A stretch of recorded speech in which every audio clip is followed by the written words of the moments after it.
Welcome back. In today's video, we'll be showing you guys the different types of concrete tools we have in stock.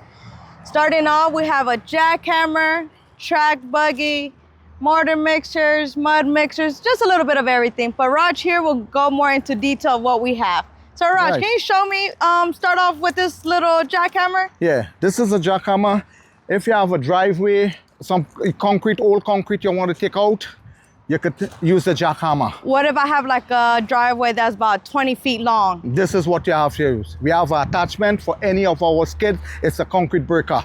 This is what you have to use. We'll get my job done quicker than the handheld. Yes, plenty quicker.